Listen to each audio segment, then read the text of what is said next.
Leer puede cambiar tu forma de ver el mundo, y eso para mí es un hecho porque me ha pasado un montón de veces con varios libros. Ya había subido varios videos con recomendaciones de libros que han sido importantes para mí, pero quería enfocarme en esta ocasión en libros que pueden cambiar tu forma de ver el mundo en general, por X o Y razón. Cabe destacar también que hay un montón de cuentos que han cambiado mi forma de ver el mundo, entonces posiblemente haga otro video hablando sobre ellos, porque esto será más enfocado en libros. En esta ocasión tenemos diferentes libros de diferentes autores de temáticas muy diversas. Creo que hace mucho no hacía un video tan diverso, así que si les gustan las recomendaciones les invito a suscribirse, a darle like, a compartir y también dejar sus comentarios con sus propias recomendaciones. Y bueno, yo soy Mark Bejar, lector, escritor y amante de la fantasía y las aventuras, y he de decir que la mayoría de los libros que están en esta lista son lecturas del año pasado, el cual fue un muy buen año en cuanto a lecturas, así que van a estar muy buenos estos libros. También hay otros que ya leí hace bastante tiempo, pero pues leer es un camino largo que uno jamás termina de recorrer. Así que sin más que decir, comencemos. La fantasía siempre ha sido un género que se ha utilizado para dar enseñanzas, principalmente los cuentos de hadas, cuyas historias están principalmente dirigidas a un público joven. Charles Perrault, que es uno de los escritores más característicos de los cuentos de hadas,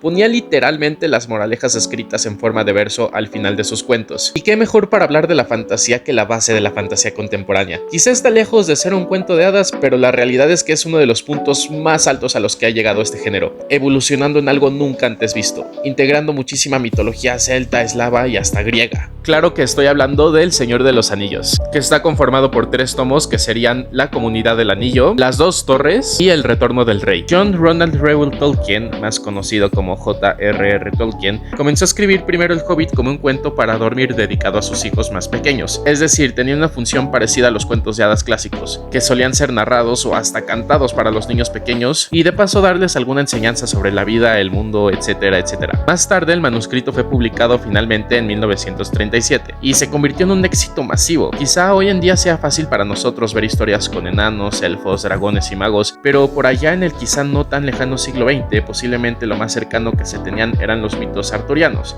que mucha acción la verdad es que no tienen en realidad, es más drama y tragedia. Tener una historia para niños con un viaje emocionante en un mundo increíble que junta lo mejor de la mitología y los cuentos de hadas era definitivamente algo digno de leerse. A partir de esto, el público quiso saber más sobre los hobbits, sobre su estilo de vida, sobre de dónde provenían y por supuesto sobre el mundo en el que habitaban, o sea, la Tierra Media. Es por eso que 16 años después llegó El Señor de los Anillos, y aunque está dirigido a un público más adulto, teniendo una temática más sombría, esto no impidió que se convirtiera en un éxito también. Y como podrán ver, es tan largo que tuvo que ser dividido en 3 partes. Muchos ya conocemos la historia sobre el viaje de Frodo para destruir el anillo único, que pertenece al villano principal de esta saga, que sería Sauron, y todas las aventuras que vive junto a sus compañeros, además de las subtramas que hay un montón de subtramas que son igual de buenas. ¿Cómo cambia tu forma de ver el mundo? Pues me di cuenta a partir de estos libros de que a veces hay que tener agallas para hacer las cosas que uno quiere, encontrando propósito en ellas para al final crecer como persona. Al menos ese es mi caso, pero sé que puede dejar un montón de enseñanzas más, en especial cuando se mira al personaje de Frodo y uno se da cuenta de la carga que tiene que transportar. Unos libros súper recomendados que no te puedes perder por nada en el mundo. La talasofobia es posiblemente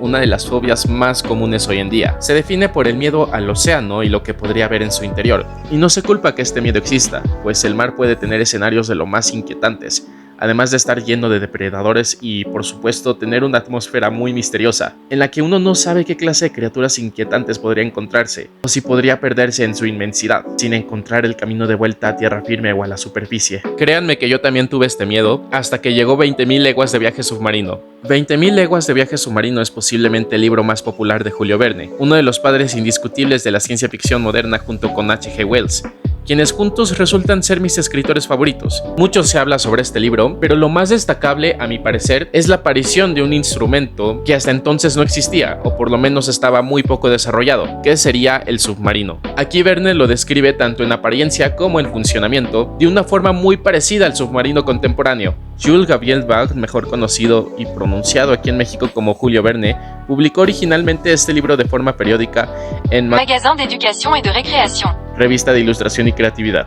desde el 20 de marzo de 1869 hasta el 20 de junio de 1870. Algo curioso es que los primeros capítulos del libro están casi narrados como si fueran notas de periódico, lo cual definitivamente llamaba la atención de los lectores, pues en esta se mencionaba la existencia de un peligroso monstruo marino que causaba daños considerables en navíos que navegaban por los mares de Francia. A esto también podemos sumarle el detalle que la novela entera es una especie de bitácora del protagonista principal y narrador, Pierre Anorax, un aclamado biólogo cuya presencia posiblemente le daba un aire más realista a la historia, al momento de ser publicada en la revista ya mencionada. Más pronto que tarde, este personaje será secuestrado por el Capitán Nemo dentro de un submarino llamado Nautilus, con quien tendrá uno de los viajes marinos más inolvidables de la historia de la literatura. La razón por la que incluyo este libro en esta lista es porque, contra todo pronóstico, el viaje del libro resulta ser de lo más agradable. O sea, aunque es un viaje por encima y por abajo del mar, es un viaje muy bonito. Quizá al inicio llegues a odiar al Capitán Nemo, pero poco a poco le vas agarrando cariño a este personaje y a todos los que están dentro del Nautilus. A veces incluso te llegas a sentir en una historia de fantasía, por todas las cosas impresionantes que se describen en este libro. Te da ese espíritu de aventura que pocas novelas logran conseguir, y te hace ver que la vida es más de lo que sucede en la ciudad y en la rutina diaria. En ese sentido, es un libro que vale muchísimo la pena, y posiblemente sea una de mis obras favoritas de Julio Verne. Si a ustedes les gustan los videojuegos como The Last of Us, o los libros como 1984, donde todo se centra en un mundo postapocalíptico y donde las personas son manipuladas por fuerzas mayores, pues Las Crisálidas de John Wyndham les va a encantar.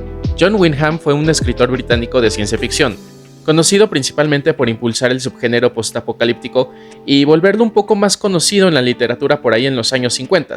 Algo destacable de su carrera literaria fue el impacto que tuvo la Segunda Guerra Mundial en su trabajo. Durante su vida posguerra, sus obras se destacaron por presentar escenarios catastróficos, postapocalípticos y hasta a veces incluir devastadoras invasiones extraterrestres, como lo que se puede ver en Los Cuclillos de Midwich y El Día de los Trípidos respectivamente. Esta novela, por otro lado, nos presenta un mundo donde las personas han sido víctimas de una catástrofe nuclear, y los mutantes que surgen a partir de la radiación son vistos como aberraciones, entonces no forman parte de esta sociedad y de hecho están prohibidos. O sea, una persona que sale con mutaciones no puede vivir aquí. David, nuestro protagonista, comenzará a cuestionar este sistema y se preguntará si los mutantes son realmente tan malos como se los pintan, por lo que emprenderá un viaje muy arriesgado y peligroso para hallar las respuestas a sus preguntas. Este libro es uno de esos que nos habla sobre el miedo hacia lo diferente, y al estar centrado en un escenario postapocalíptico, esto es representado de una manera muy cruda y te da a entender lo lejos que puede llegar la intolerancia y el adoctrinamiento de los seres humanos. Si bien cada persona tiene su propia forma de ver el mundo, es importante considerar que también hay otras personas allá afuera, que no podemos imponer nuestras propias creencias por encima de los demás, porque esto siempre termina siendo más mal que bien. Esta es posiblemente una de las mejores historias que he leído en mi vida, o sea, tomando en cuenta mangas, cómics, películas, series, esta está en el top más alto de esas historias. A diferencia de otros libros de los que hablé en puestos anteriores, que estaban más centrados en la fantasía y las aventuras, es mucho más realista y también tiene menos personajes, pero no por ello es menos emocionante, porque ya desde las primeras páginas sientes que hay una atmósfera muy inquietante por ahí. Sería Grandes Esperanzas de Charles Dickens. Voy a acercarlo tantito porque como que el color de este libro, de esta portada, no ayuda a que se vea bien, pero pues ahí está. Qué gran libro, vamos a hablar bien de él. Charles John Huffman Dickens fue un escritor inglés, obviamente, porque no hay un nombre más inglés que este, y es uno de los escritores más emblemáticos de la época victoriana, por no decir el más emblemático, al menos en mi opinión. Se caracteriza por retratar en sus obras el realismo social desde una perspectiva cómica, pero a la vez oscura, con personajes de aspecto teatral y haciendo una clara distinción entre las sociedades de clase alta y clase baja. Algo destacable en su obra es el protagonismo que tienen los niños en ella, cosa que no es común de encontrar en novelas de este tipo.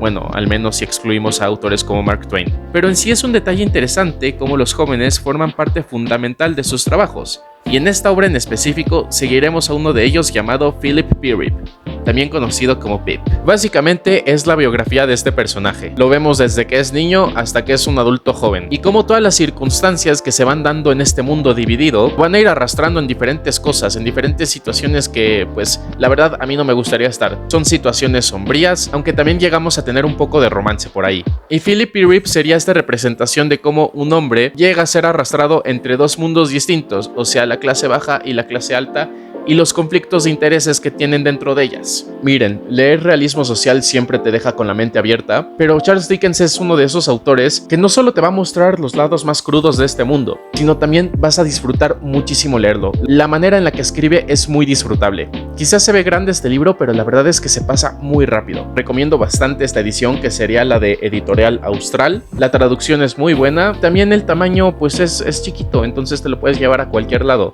Charles Dickens es uno de esos autores de los que no solo disfrutas de leer una historia muy bien escrita y muy bien planificada, sino que también disfrutas una pluma brillante. Y Grandes Esperanzas no se lo pueden perder. Oscar Wilde es uno de esos autores que cada vez me sorprenden más con cada cosa que leo de ellos, y además nunca me aburro de leer, especialmente sus cuentos de hadas. De verdad que la emoción que siento con cada uno de ellos nunca desaparece. Es un autor muy mágico que deja plasmada su sensibilidad dentro de sus historias, y obviamente no podía faltar El retrato de Dorian Gray. Este libro es posiblemente el más conocido de su autoría, y con una buena razón, pues es el que, al menos en mi opinión, mejor junta todos sus estilos literarios en una sola trama, tomando en cuenta lo fantástico, lo aterrador, lo sensible y lo humorístico. Nos cuenta la historia de un muchacho de clase alta llamado Dorian, que un día se percata que uno de los retratos que le hizo un artista muy reconocido está comenzando a cambiar, y estos cambios parecen coincidir con las acciones moralmente cuestionables que hace este sujeto. ¿Es posible que este retrato esté guardándose esas cosas que hace este personaje? En lugar de estarse corrompiendo Dorian, ¿se está corrompiendo el retrato? Tendrán que leerlo para conocer las respuestas a estas preguntas. Este libro nos habla sobre diferentes cambios inevitables en la vida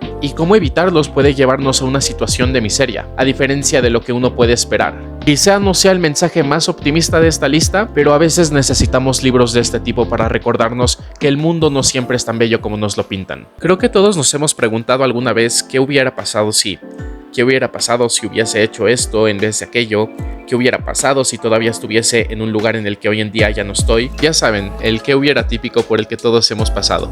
Bueno, considero que este libro, La teoría de los archipiélagos, de Alice Kellen, es uno de los que mejor aborda este tema desde una perspectiva interesante. Alice Kellen es una autora que ha tenido un impacto considerable en la literatura juvenil y romántica en los últimos años. Ya ha contado con muchos éxitos, como por ejemplo El día que dejó de nevar en Alaska, El chico que dibujaba constelaciones y Nosotros en la luna. Además es una autora bastante querida, pues sus libros casi siempre han tenido una buena recepción entre el público, y su pluma enganchante y conmovedora hace especiales a sus novelas de romance. Sin embargo, de este libro he oído comentarios diversos. A mí sí me ha gustado, me ha parecido un buen libro, pero la portada creo que te vende algo muy distinto a lo que es el libro en sí, porque es una historia muy desgarradora. Aquí se ve tranquilito, pero pues... nada que ver, es una montaña rusa de emociones. Es una historia acerca de romances que nunca llegan a concretarse, de cosas que quisimos hacer y nunca pudimos, y de personas que dejamos atrás para no volver a verlas nunca. Este libro nos deja una enseñanza difícil de aceptar, pero importante. Hay muchas cosas de nuestro pasado que no podemos cambiar, y dejarnos consumir por él puede lastimarnos más de lo que debería. Sin embargo, a pesar de esto, vale la pena vivir por los buenos momentos e intentar cosas nuevas. Y qué mejor manera de terminar este top con uno de los autores no solo más influyentes de la literatura infantil, sino también de la literatura en general, o sea, Dr. Seuss. Theodore Seuss Geisel, escritor y caricaturista estadounidense, fue conocido por sacar muchísimos éxitos de libros infantiles que hasta hoy en día han tenido un impacto cultural enorme, como por ejemplo El Grinch, El Lorax y El gato ensombrerado, obras que conocemos ya sea por las series, películas o por los mismos libros. Su estilo narrativo está repleto de rimas y juegos de palabras, y esto es algo que me encanta. Entre todas sus obras, al menos de las que he leído, la que más me ha gustado ha sido O a los lugares a los que irás, que resulta ser una metáfora sobre el mundo y la vida, sobre los retos que afrontamos desde que somos pequeños hasta que crecemos, los miedos e incertidumbres, pero también sobre los momentos felices que se quedan grabados para siempre. Es un libro que se disfruta a cualquier edad y por supuesto que te recuerda que no todo es totalmente brillante en la vida, pero que también no todo es oscuro. Es más bien algo repleto de colores, cálidos y fríos, sombríos y relucientes. Debo de confesar que después de terminar este libro no vuelves a ser el mismo. Y bueno gente, eso ha sido todo por el video de hoy. Espero que les haya gustado muchísimo, que les haya sido de utilidad. Y pues antes de despedirnos tengo un anuncio muy importante. Es que ya nos acercamos al final de la historia que estoy publicando en Wattpad y en mi blog gratuitamente, que sería Temporada de Sombras. Es una historia repleta de seres mitológicos, de fantasía, de magia. Así que si les interesan esos temas, vayan a checarla. Aquí les voy a dejar los links para que vayan a leerla y todo eso. También tengo un libro de cuentos de fantasía, que sería este de aquí, Noches de Oro. Ese está a la venta en Amazon, también les voy a dejar el link aquí abajo por si quieren ir a comprarlo. Y pues nada, muchas gracias por ver el video, nos vemos en la próxima. Adiós.